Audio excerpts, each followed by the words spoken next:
Dateline, order of death, I don't think so. The Dateline episode was actually really good, and I was impressed. I was surprised at the new information that has come out, some of which has validated my readings. But the order of death, we'll get to that. The Dateline covered many issues, some which have been circulating for a while with rumors, some which are brand new, and some which they state as unanswered questions.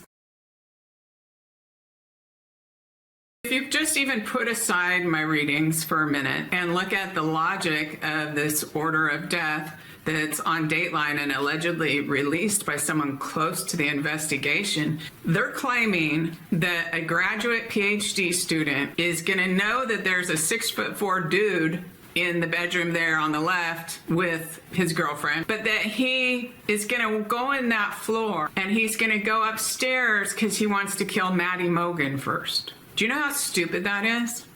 It's stupid on every level. It's stupid on even a logical level. In fact, I think if you asked a sixth grader, they wouldn't even say that.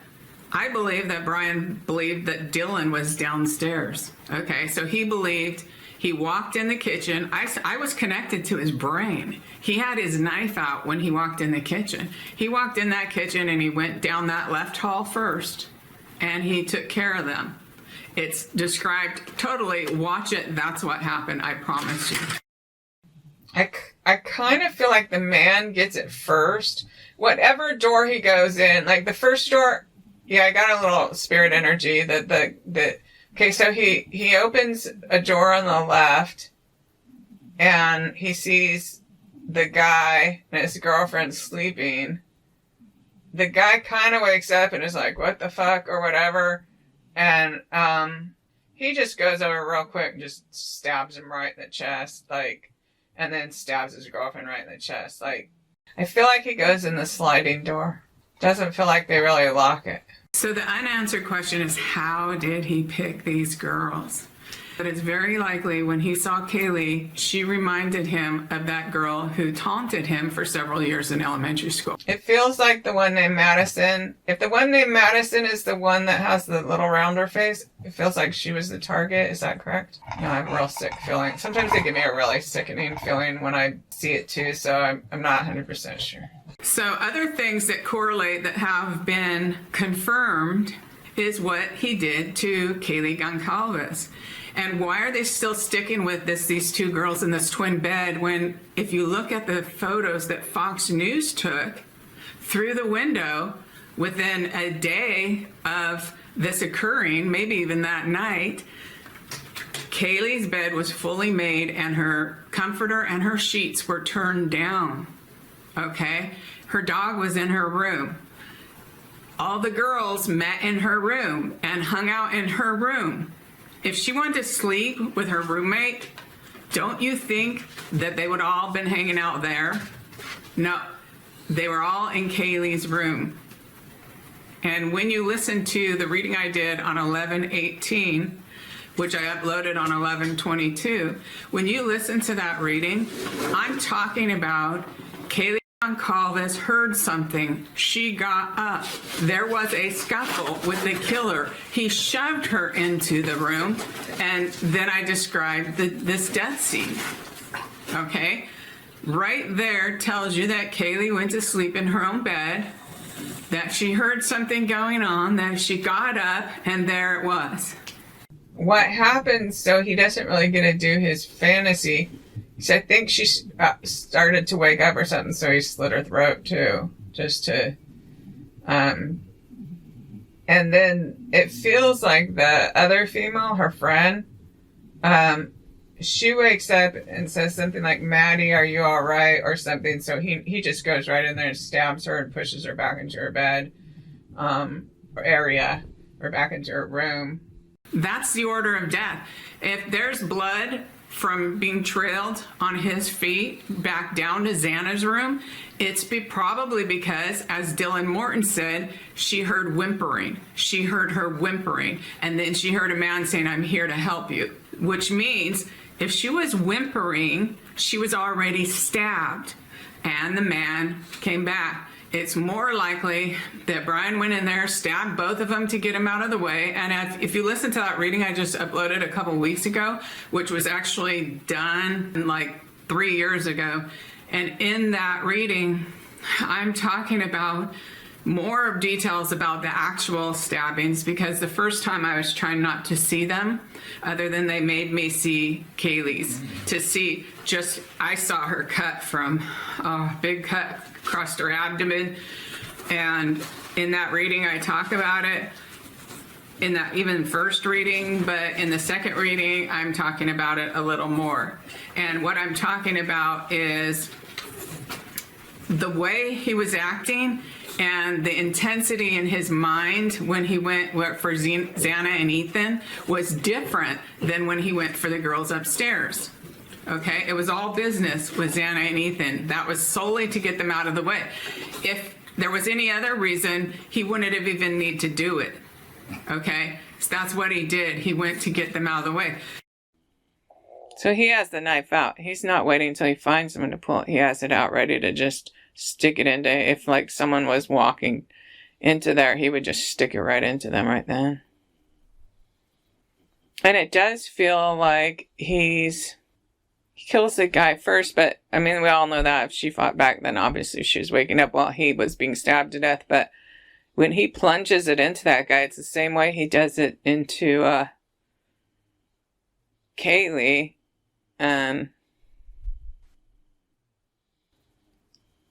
You know, just really hard, big, strong. He isn't messing around. He doesn't hesitate with that knife either, so it's like... Another thing that I always think is weird is everyone's like, who's the target? Who's the target? The target, the target. Okay, come on. The target is the girls he could not have. The target is the girls he could not have. He had a general feeling of hatred towards these girls he could not have. He hated and despised and resented these girls who went around in his mind flaunting themselves like candy, but not giving him any. Did he have a crush on Maddie? I don't know, but I know he hated Kaylee, and her wounds reflect that.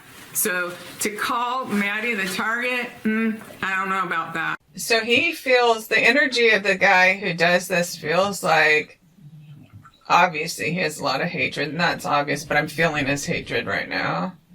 His hatred in general, of just feeling like, kind of like there's all this fresh candy around town, but he can't have any. And I have chills on my legs about that. He hates these little bitches running around, like kind of flaunting themselves, but then not giving him what he wants. You know, like he doesn't get any kind of feeling. I mean, and that's his thinking, not mine. That's what he's, in his mind, he's, the little bitches thing is not from me, it's from his mind. He likes the thrill of the kill, and he actually likes the taste of blood. And why the date? Okay, so Dateline, why the date? Why November 13th? Well, this has become a popular date for dark web, underground serial killers signaling to each other and to go murder total strangers on November 13th or the 13th of a given month. It really is. So you can study that, and that's part of it, most likely. And why else on that day? It was the day before his birthday. Why else? He was flushing out. But big, Kaylee Goncalves was back in town. If Maddie Mogen was the target, like the only target, if Maddie Mogen was the target, it would have been better. He knows Kaylee's gone, right? He knows Kaylee's gone, so why not go when he's gone? So maybe he can spend a couple hours up there torturing her, Maddie, to death, if she's really the target. Instead, he does it when Kaylee comes back for a night, and where she's posted pictures and she's back in town. Okay, so you have all those things coming together. You have it's a serial killer night. You have Kaylee back in town, and she's going to be gone, so he's going to miss that opportunity if he wants to kill her. He needs to do it, And of course, it's his birthday, so it's his birthday present to himself. And then Dateline has some unanswered questions, such as, why did Dylan not call the police? So if you want to know why Dylan didn't call the police, there's some good reasons. One is the police had threatened that if they had to come back at all, they were going to write tickets or arrest people. So if somebody wearing his hat was leaving and happened to be dropping off some drugs, don't you think the roommates would get mad if the police were called? She couldn't be sure of what was occurring here, and so she was scared. She thought something might be occurring, but again, she was a new roommate to these girls that were a couple of years older and very much dominant, and this was a party house. This is the way it was. So if you want more reasons, you can listen to the Xana Kernodle reading, because there's a 10-minute segment on Dylan Mortensen and what she was doing during that time period, and this is put up January 3rd, 2023. It's called the Xana Kernodle reading. Okay, so I got chills on my leg. So they're showing me in her room, and I don't know if anything's happening anywhere or this is a different time, but they're just going to show me something. But so she's doing something. It's like she's nervous. She's fiddling around. Like she has a little box. She moved it from one place to another. It feels like she's like totally flipping out. Okay, so they bring my attention again, because each time they've showed me her, it's about this little box, and the box is probably about maximum 5 inches by 7 inches. Almost like those little ones you buy at the arts and crafts store that, you know, it's like it's like a little cardboard thing. But I don't know that it's decorated like that, but anything. The thing about Dylan is that concerns me, regardless if she made a mistake or not, or if people are judging her, she is at such high risk. I was shown she was at high risk of harming herself prior to this trial. It's so stressful for her. So, you know, I would encourage people to see her as a victim, which she is. She's a 20-year-old, and some Bryan Kohberger came in and murdered her roommates. No matter what, oh, she should have done this, she should have done that. She was looking for help, and they're like, oh, she was on Instagram. She was, well, you know what? That's one of the main ways people communicate, the young people, is through all the messenger systems on these various social media platforms. So she could have been trying to find somebody who was awake at that hour as well for advice.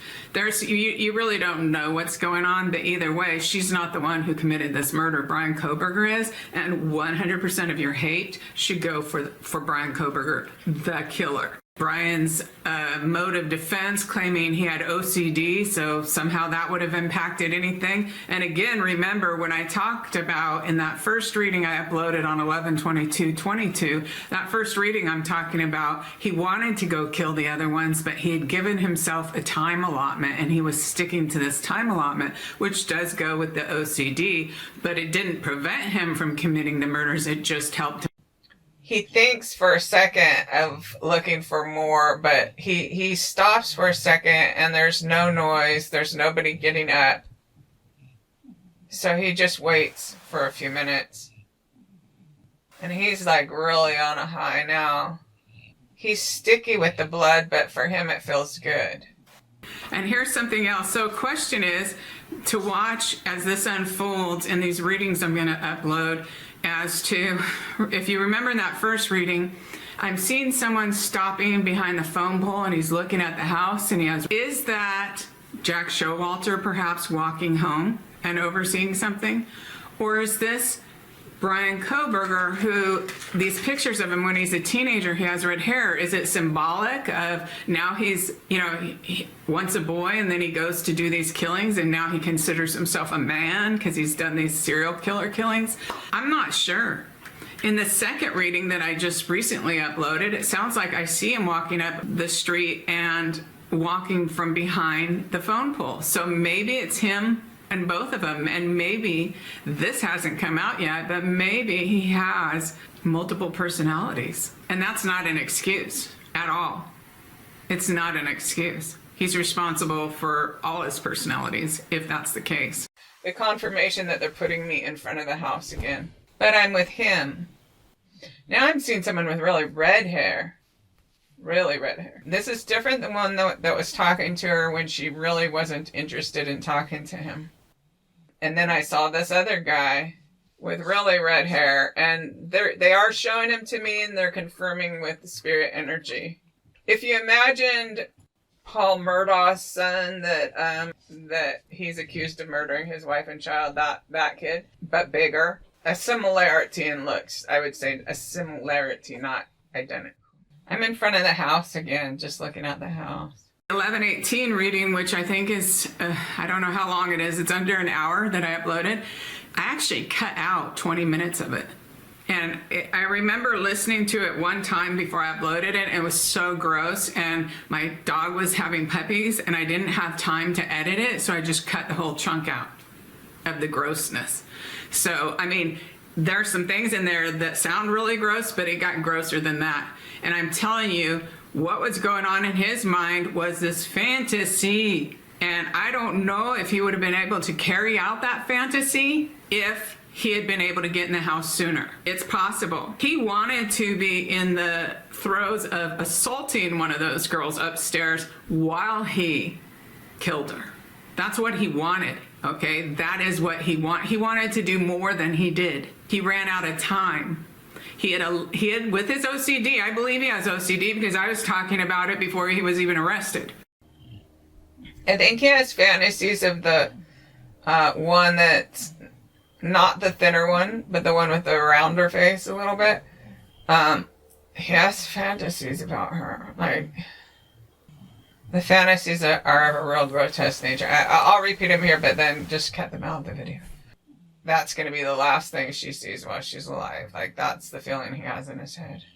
What happens, so he doesn't really get to do his fantasy, because I think she started to wake up or something, so he slit her throat too, just to, and then it feels like the other female, her friend, she wakes up and says something like, "Maddie, are you all right?" or something. So he just goes right in there and stabs her and pushes her back into her bed, or area, or back into her room, and slashes her throat too. And it's like, he wanted to have more time. He had some fantasy about how he was going to do the Maddie. But that hasn't played out. He thinks for a second of looking for more, but he stops for a second and there's no noise. There's nobody getting up. So he just waits for a few minutes. And he's like really on a high now. He's sticky with the blood, but for him it feels good. He ran out of time. He gave himself time.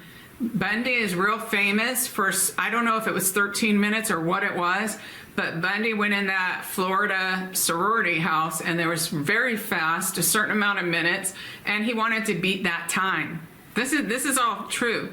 This is all facts, and again, I'd encourage you to go back and listen to the first reading and work your way through, because I'm going to be releasing more. The black hoodie was huge for me because when I described this man who is 6 feet tall, around 30, with brunette hair, wavy on top, I described him following who I called the round-faced girl because I didn't know her name at the time of the first reading. I described him following her up the street by what felt like a downtown area, and then I described the trees that, the benches that go around the trees, that because he was following her, she sat down on the benches, and he still continued to talk to her. She was not interested, but he was still trying to push himself on her, and I said he was wearing a black hoodie. So when I saw all the photos from Dateline with the black hoodie, he had more than one black hoodie. It looked like he had a collection of black hoodies. Perfect stalker gear, right? You pull that hood up, it's dark out, you're less likely to be seen. I can tell them apart a little bit. I think it's the one that has a little rounder face. And she's doing something. So I'm just going to follow her a minute and I'll tell you. They're just showing me her. But we're walking somewhere. We're in the main street area of that little town. I'm seeing a guy talking to her, and he's quite a bit taller. I mean, she sits on a bench, or it really feels like if there's a tree, and I'm getting chills on my legs, if there's a tree that has a bench surrounding the tree, like, you know how they put those half-round benches around trees sometimes? He's taller, and because this guy seems like he has like if he was like 6 feet tall or something like that, you know, a bigger build. And she's not really interested in him because so it's not that, it doesn't feel like she knows him. It doesn't feel like she's super interested in talking to him. She's definitely not interested in going out with him. Oh, he has brown hair. In fact, he looks different than the one that got killed, but he's larger size like that. And his hair is a little bit, it might have a wave in it, and it's thick, and he might be a little older. Okay, I have chills about that. He's a little older. So she doesn't totally believe, she's like wondering if he really even goes to college or not or something. He's wearing a black sweatshirt or hoodie or black. Now I'm seeing the front of the house again. It's like 11. And the black hoodie thing, for me, that's a good confirmation, because that's the same one where I said he's following the round-faced girl up the street. She's not interested. She doesn't want to talk to him. She doesn't feel afraid of him. I described him as 6 feet tall, that he was around 30 years old, that he had brunette curly hair, and he was wearing a black hoodie. Okay, literally. So when I saw those black hoodie pictures, I'm like, damn, he literally had more black hoodies. He owns multiple black hoodies. What a stalker uniform, right? Because at dark, nobody could see you put on that hood. They can't see your face. I know he liked that. So Bryan and the black hoodies, that was pretty big for me, just because it's in my reading. Oh, on the Dateline, somebody suggested that he was having a moral push and pull while he kept driving around the block and not doing it. No, he was not. Let's clarify that. He had no moral pull about it. All right? It was cut and dry. I believe that there was still lights on and he was waiting for them to go off. That's what I believe. And he has no remorse or anything like that. No remorse. So we have excellent footage of the car turning in and out down the street. Who knows how Dateline got that? It's very interesting. They also played the audio, the thump, and that kind of thing to get an idea of what was going on there. So we have excellent footage, and if you remember from the reading I did on 11/18, 5 days after the murders, I'm talking about him going around and around and parking one place and then parking another place and that kind of thing. Here, have a listen. It feels like he drove his car there, and it feels like he parked it across the street and down 2 or 3 houses facing away from their house, and he doesn't feel scared. He doesn't feel worried about standing out or someone seeing him, or feels like he drives a small car too. I have a tiny bit of spirit energy, not huge chills. Okay, I'm not sure if they're trying to show me he parked a little farther, like up the street and around the corner.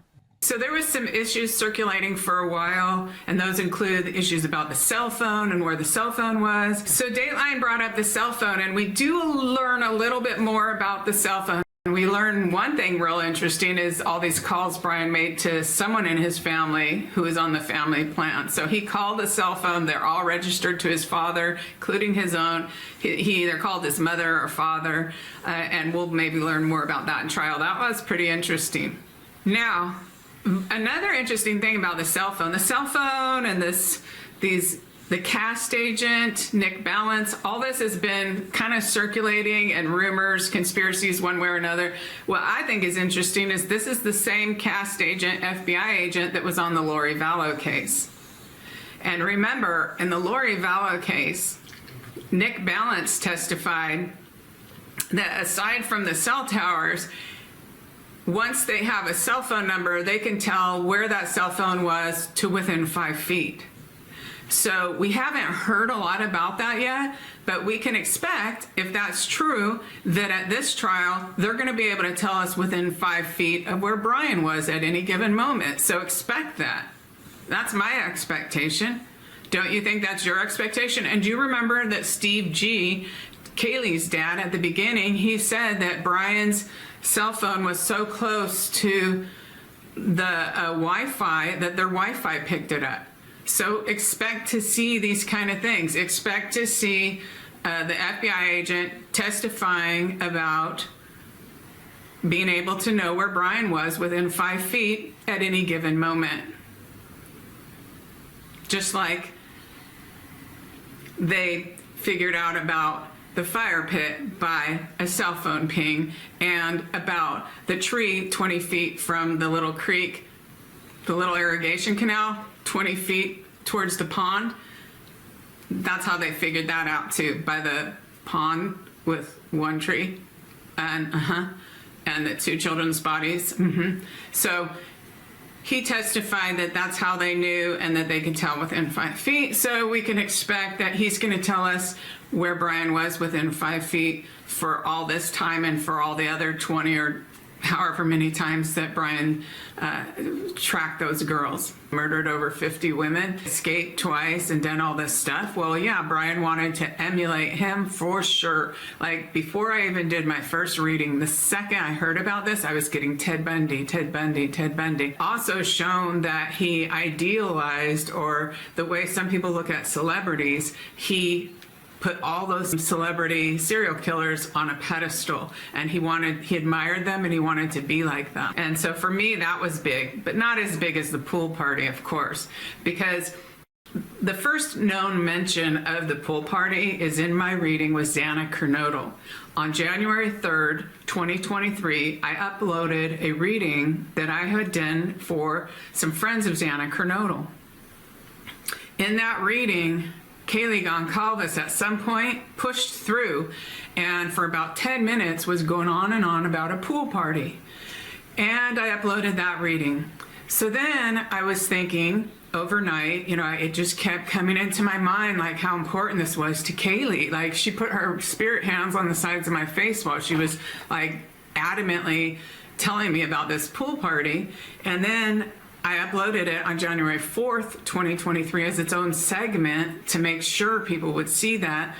And then 10 days later, about January 14th, Nancy Grace was in Moscow, Idaho, knocking on neighbors' doors of Bryan Kohberger, and found this neighbor who had taken Bryan Kohberger to a pool party. Kaylee was talking about what sounded like a drug transaction, and she was talking about the fire breathing. Now we know was into these fire batons and fire breathing, which he's done. He's also a career drug dealer who's 30 years old and lived in Pullman, probably burnt himself out with the police over there, so he moves over here to Party Row.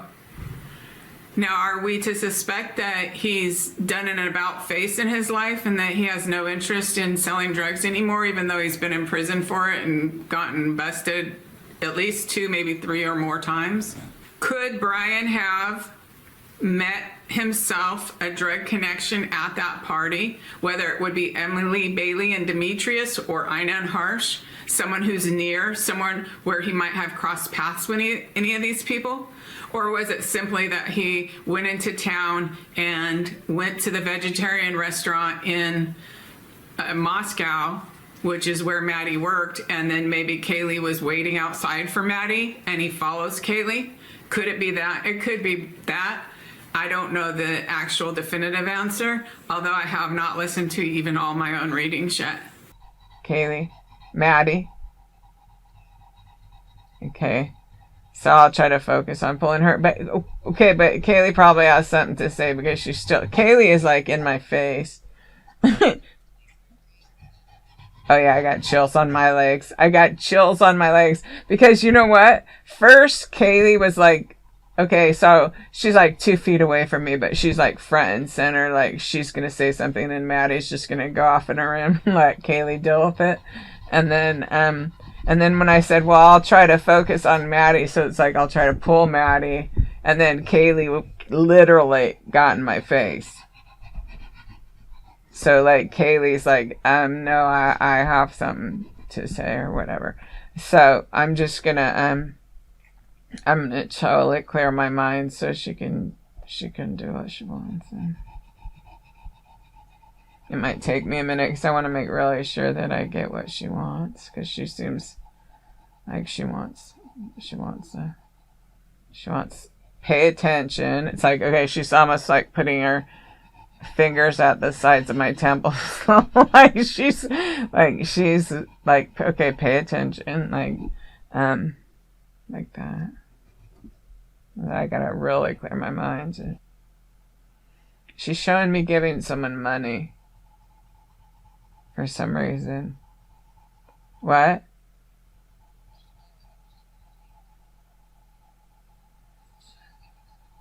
Yeah, she's like, well, she's giving it to me, but it's obviously not really to me. It's someone else. But it's almost like she's like got some money folded over and she's like counting it. And then she's giving someone some money. Like maybe $60 or something like that. I'm going to clear my mind every single thing she shows me so I make sure exactly what she's...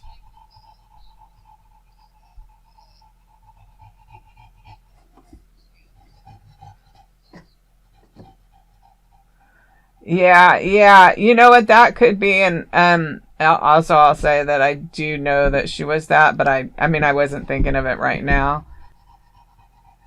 So I just, because I like to make sure people know what I know outside of there, but I wasn't thinking of it. We'll just see. So I have some spirit energy, so we'll just wait and see what it is. That's not to have any preconceived like notions or whatever like that. Yeah, I don't know what it's for. Okay, but she'll get it through. I just have to not try to reach or guess or figure it out or whatever. It's like once you engage the front of your mind, then it's harder with the third eye to like. But so you already know. So anyone can kind of meditate and feel people. Well, I think you can. You know this, right? That they really sometimes will give you signs, and it's okay to be aware of them and be comforted by them. Now Kaylee's showing me. It's like I feel like she's wearing a bathing suit, but she's, and this feels, I don't know if this is separate from the money, but it's definitely a separate scene. Feels like there's like a big party. Feels like a big pool party. Like huge. Like someone would know about it. Because there's like, oh, maybe it's when she went down to the spring break or whatever. But there's like a huge pool and just massive people or whatever. She's wearing a bathing suit. She might be also trying to remind people of some good memories too. I don't know, because she's kind of like posing in her bathing suit. I'm sitting there going to her, you really think that's so important? Like, you had to get in my face. It's like I always have these side conversations with these spirit people and stuff. It's like, okay. But she's still there, which means there's something about it she wants to say. She wants to show something about it. And it's my guess. It's my interpretation, and the only interpretation is because I've seen a photo of her, like, okay, here's our spring break to Cabo type of deal. It could be anywhere. It could be anywhere. It could be in Idaho. It could be anywhere. So I don't know where it is, but it's definitely a huge swimming pool and massive young people around. And she's wearing a bathing suit there, and it doesn't feel like she's saying, you know, hey, everybody, like, Xana was, she really, this is what she wanted everyone to remember. It feels, Kaylee feels more intensely there's something about this. There's something here that's important. Yeah, I got chills on my legs. There's something here that's important to the whole situation. Yeah, and I got like strong chills. I would say very strong chills on my legs. There's something about something occurred here that I'm having a feeling of, but I'll let her, like, I'll tell you what I'm having a feeling of. Like, it's almost, I'm dreading, like, are you serious? But I'm having a feeling of, but then I'll let her show us, because I could be wrong. It's a feeling of somebody who was there there might be some connection of something, or something that she wants known. So I don't know. And I wanted to assume it's this Bryan person. And I got chills on my leg, spirit energy. So it's not about him, but I'll just like warn you, that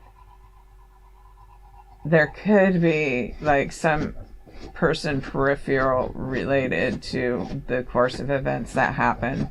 And I don't even know if the person's guilty of doing anything, like concrete, but there's yeah, and sometimes it's just a course of events or something like that. But okay, she gives me a sick feeling, so it's like she could be trying to tell me there's someone there. That would be weird if he was there too, if it was just him. But I gotta clear my mind, because it's like a certain person pops into my head, and I'm trying to like go, no, clear, show me over. So I just want her to show me over about that, because I don't want to be doing any wondering or anything like that. Oh, what did you say?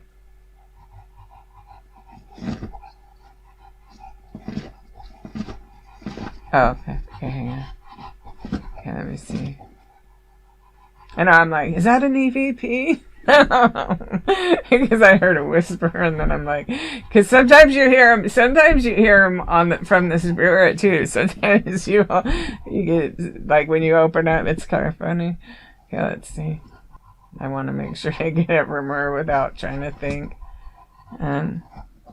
I'm trying to clear it, but she's got really strong this whole pool party thing. And so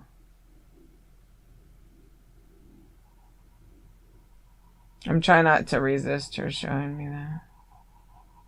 It's a sick feeling. You know what? Probably some of the other girls that went down there with her might know. I think that would probably be true. They might know of some incident, and I do got chill on my leg. It's about that.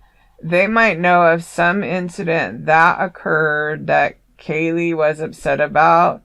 And, I don't know if it was her boyfriend. I don't know if it was another guy. I don't know who the guy is. But something happened there. And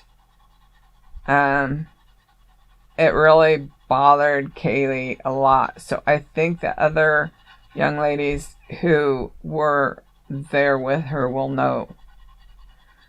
And I got a big chill on my leg. Okay. And it feels like that person could be peripherally related to all this.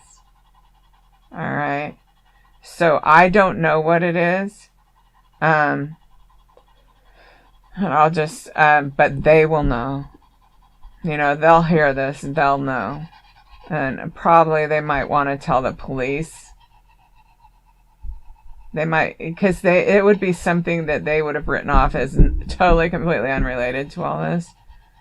But it is related. It's related. I'm not the one to even judge, like, was this guy there? I have a feeling it's like a different guy.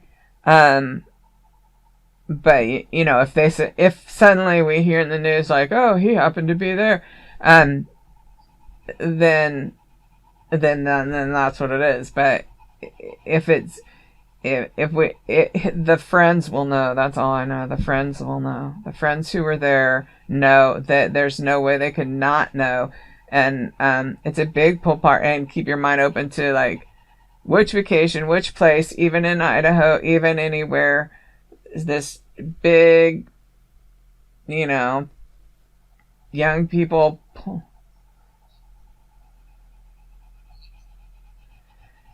If it was at the beach, say if they went to Cabo and there's a beach there or whatever, this happened at the pool. And Kaylee was really bothered by it. So she definitely would have told her friends.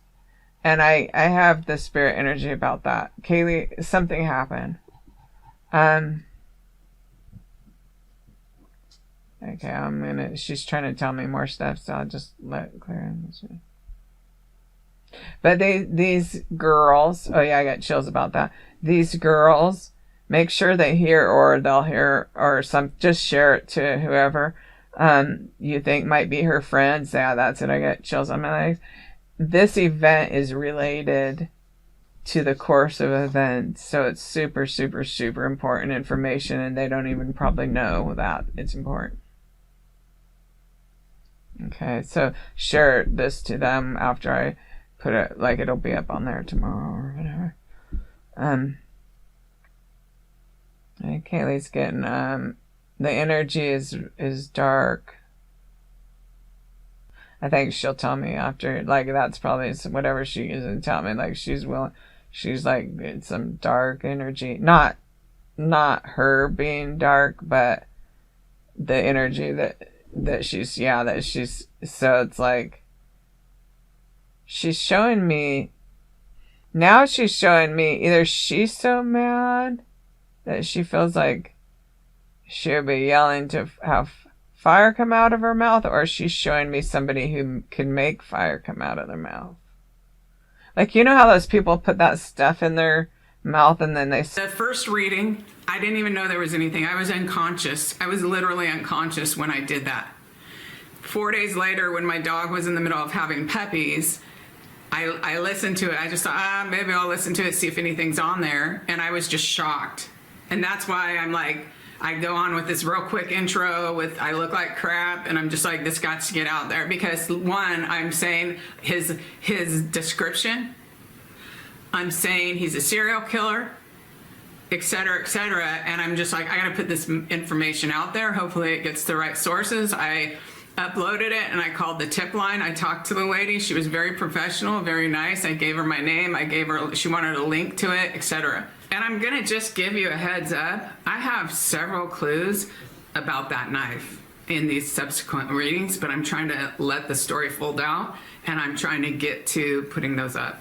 So stay tuned. If I fast forward a few months to a year ago in May, I did a reading solely about the knife. I don't think it's in the river. I really don't. It'll come out. It'll come out. Stay tuned. I feel like giving you one little clue, and I'm just going, why is he carrying this bag of cement? And I'm telling you right now, I did see him carry a bag of cement to this place where I believe he has his knife buried where it's like where you do a burial for someone you loved or something like that. Would he buy a new knife for each one and then maybe years later go back and get his little knives and, you know, all this kind of weird stuff? Probably, or maybe not. I don't know. I don't know. Or was it's homage to somebody? I'll do a whole episode about that knife when I get to the May 2024 reading that is solely about the knife. I don't know that I have ever looked forward to someone receiving the death penalty before, but I look forward to Bryan Kohberger receiving the firing squad. I do. It's weird, but I do. And really, normally, it's not that I'm strongly opposed to the death penalty. I just think it's ineffective. They usually have 15 years of appeals, and then most of the time they never carry it out. And the amount of money that they spend on all that is more than it would cost to keep somebody in prison for life. It costs more to do the death penalty on someone.